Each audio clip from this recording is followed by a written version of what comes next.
Hello and welcome to the Deception Tips podcast, where you will learn amazing cues to detect deceit that will help you read people like never before. I'm your host, Spencer Kaufman. Let's get started. Hello and welcome to Deception Tip episode number 76. Thanks again for your continued listening to this podcast. I really hope you're enjoying it and you're getting something from it.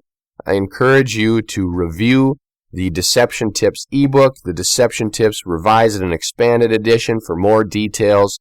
Also, check out the A Guide to Deception book and the Deception Tips videos, as well as the Deception Tips website. So those are some great resources. Many of them are free for you to use. You can learn even more about reading people, understanding body language, and detecting deception so that you will never be taken advantage of by lies again. That sounds pretty cool. All right, so last week we talked about an episode that was kind of a behavior of confidence, borderline arrogance. Sometimes it is something that can lead to contempt, because oftentimes you'll see it when people are in some kind of a meeting or a situation where someone is talking, and that person who's talking is usually an authority figure, somebody in charge, somebody who is presenting, or someone who is in the room and you're supposed to give them your respect. And when you see this behavior, you're going to see it by someone who thinks that that person isn't deserving of their respect. So they're going to start doing the steepling of fingers. That means that they are going to take their hands and put them in a position that looks like they are praying. It's the praying hands, but they'll separate the hands and have the fingertips touching, sort of like they're packing a snowball together. And then they may just sit there with their fingers like that. They may tap their fingers a little bit, but they're steepled. It's exactly like a church steeple. That's why this is called steepling, because it's pointed like when their fingers, remember that childhood rhyme? Here's the church and where are the people?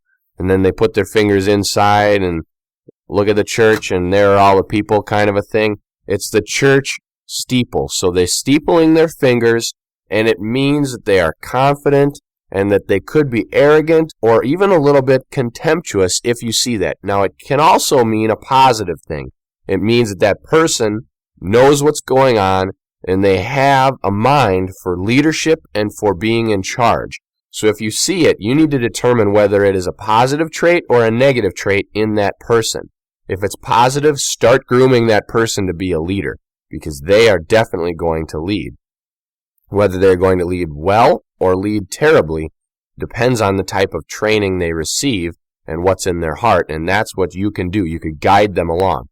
Then, on the other hand, it could be negative. It could be contemptuous and arrogant and nasty. If you see that and it's in a person who is feeling that way, and you start to see signs of contempt or things that show you that they aren't giving anyone their respect, then you need to have a conversation with that person. Because if that person is lower than you, let's just say they're not your boss or they're not in charge of you, then you might need to let that person go, because they have a bad attitude that isn't going to help the work environment or the situation or whatever type of environment it is. If it's a board meeting, if it's a community meeting, if it's some kind of town association, whatever the case may be. However, if you see this in your boss, where they have this behavior, that's perfectly normal, because the boss or anyone in charge, they are a little bit more self-confident, and they have a right to be. They know what's going on. They're in charge. This is an in-charge behavior. So if you see this in someone who's not in charge, you need to determine why, because it could either be a problem or it could be someone that you need to start putting in charge because they have a great tendency to be a leader. All right, today we're talking about another tip that we've had something similar to this before. It is a gesture that people do unconsciously, exactly like all of these gestures. Remember, the conscious and the unconscious are always fighting, battling. The unconscious wants the truth. The conscious wants to get away with the lie. So this gesture is an unconscious gesture that'll happen when they really don't want to tell the lie. It's something that the unconscious will do to try to prevent that lie from coming out. However, the lie will still come out, but this is something that you'll see. It's a subtle behavior that you probably have seen many times before, but you haven't noticed it, or it hasn't stood out to you. Now it will. So here we go. This is Deception Tip episode number 76. When telling a lie, the liar may cover his or her mouth, usually with a hand or fingers, as if to unconsciously prevent the lie. Here it is again, Deception Tip number 76. When telling a lie, the liar may cover his or her mouth, usually with a hand or fingers, as if to unconsciously prevent the lie. Now, the key words here, remember, is unconsciously, and they're using a hand or finger to cover the mouth. Unconsciously. It means that they are not consciously covering their mouth. It's not like they're yawning and they cover their mouth, or they're coughing and they cover their cough just to do what society has said. They're not covering their mouth for a valid reason. It's not like they have something in their teeth and they're self-conscious covering their mouth. This is unconsciously. So they're doing something, they're unconsciously covering their mouth while they're talking, or after they're talking, or before they're talking, because they unconsciously are trying to hide or stifle that lie. They're preventing that lie from coming out. Now, if you remember, we've talked about this before. It was a long time ago.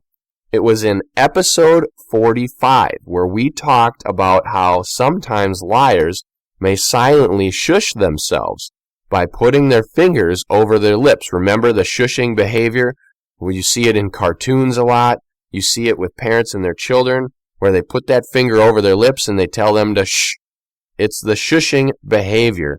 You will see this in liars when they are thinking about telling their lie. Typically, you'll see their fingers make that position of a handgun, where half the fingers are folded, the thumb and the index finger are out, and they have them placed over their lips with their chin resting in the nook or the crook of the hands there, that fleshy part of the hands. And they may be kind of contemplating something, but really they're shushing themselves. So you might see this behavior that we're talking about today, covering the mouth, in a similar manner or a similar fashion, where someone may be contemplating something, but they have their hand clasped around their mouth. And I know I've mentioned this a few times before in other deception tips, so keep that in mind as well. Whenever you see the hand clasped around the mouth, this means that something's going on. You could see this in like astonishment, but typically it means that you're trying to keep quiet. In cartoons and in movies, remember, someone's about to say something and someone clasps their hand around their mouth to keep them quiet. That's exactly what this is, and we're going to talk a lot more about it coming up right after this. Are you loving this podcast? If so, consider writing a review on iTunes, Google, or wherever you're listening. Reviews help others find this podcast so they can learn how to spot lies as well. Welcome back to Deception Tip episode number 76, where we are talking about covering the mouth. How liars, when they are telling a lie, or probably before they are about to tell a lie, they may be covering their mouth to unconsciously prevent that lie from being out, from coming out, from being told. Why are they doing this? Well, remember, there is a huge battle going on between the conscious and the unconscious. The conscious wants to get away with whatever they can. It wants to cover up the lie. It is out there, like Freud said, to seek pleasure and avoid pain. The unconscious is very truthful. This wants the truth to come out, and it will do whatever it takes to leak unconscious gestures, body language behaviors, verbal slips and cues, signs of deception will all be leaked out in an effort to show the truth. Now, these are unconscious. So if you take the time and effort to watch these signs and to learn them, then you will start to make them a part of your conscious mind. And then you'll start to see them. So you'll be picking up on these. You're making them conscious so you can read and understand and detect deception and spot lies. So this covering the mouth, this can happen before someone is telling a lie. They may be contemplating it. They're going to have their hand clasped over their mouth. You may see different varieties of this. Remember, I talked about how they can shush the lips, or you may even see a couple fingers over their mouth. You might see them sitting with like their fist clenched over their mouth. Now, this is important to note that you may see a lot of behaviors with people that have like kind of those so-called thinking behaviors where they put their hand on their chin or their fist on their chin or their chin over their fist or something like that. This isn't what we're talking about. We're talking about them physically covering their mouth. Now, it isn't simply on the cheek or the chin or around the mouth.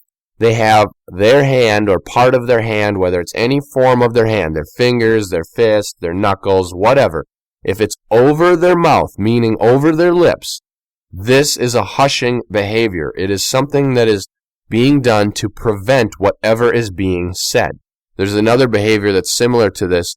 It's kind of holding the fingers in a stop sign, and it's meaning like stop. They don't want to talk about whatever it is. They're unconsciously stopping whatever is happening. And I know I might have mentioned this before in a different podcast. If not, I'll probably be talking about it in the future. But it's one of those side behaviors that we've kind of hinted on. This is something that people will do when they don't want to tell the lie. Now, it could be consciously they don't want to tell the lie, as in they're afraid, they're consciously scared, or it is the unconscious, nonverbal, hidden stuff that is being portrayed here that you're going to pick up on. So keep that in mind. Watch out for any time someone has their hand over their mouth. Think about it. Think about yourself. Remember, self-awareness helps you become more aware of others. So when you put your hand over your mouth, why are you doing it? Are you wiping your mouth? Are you massaging your cheeks or your jaw? Are you trying to feel something? Are you yawning? Are you covering your mouth? What's going on? What's going on in your mind that's making you cover your mouth? Then, when you see it in other people, think about what went on in your mind and transfer that over to them. Say, well, let's see, when I did it, it was XYZ, so that could be something that they are thinking. Don't automatically assume that that is the case, though. That is one of the biggest mistakes you can make, is assuming that everybody is exactly like you, because they're not. Everybody's different. Fundamentally, yes, we're all humans. These behaviors are all universal. They are going to be displayed on everyone. It is a human trait. It's a characteristic that is instilled in us. They are universal. So when you see it, you need to determine whether it is one of those universal signs or whether it is being done consciously for another reason, such as a yawn or a cough, or they think they might be about to sneeze, so they're covering their mouth.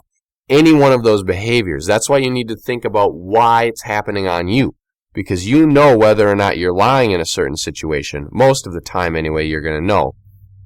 And then you can determine whether it was just something that happened or whether it happened when you were about to tell a lie or about to be dishonest or whatever the case may be. So think about that. In addition, watch for the patterns and the clusters of behavior.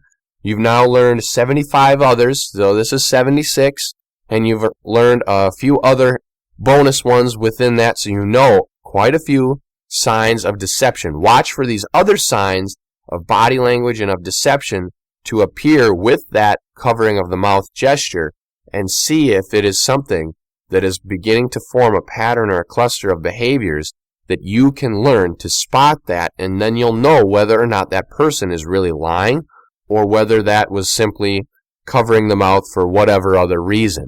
So that is very important. You need to determine the source of all of these behaviors, why they are happening, before you can jump to any conclusion that a person is lying or not. Because if you mess that up, that could be very bad. Now keep in mind, you're going to mess it up a couple of times. Hopefully, though, you haven't made any statements about it. You've only messed it up in your mind internally and kept silent and then found out later yourself so that you can correct it. All right, so I want to thank you for listening to the Deception Tips podcast. I hope that you'll share it with your friends, subscribe to the feed, check out the Deception Tips videos, the blog, and take a look at the books I have available. And as always, tune in next week for a new Deception Tip.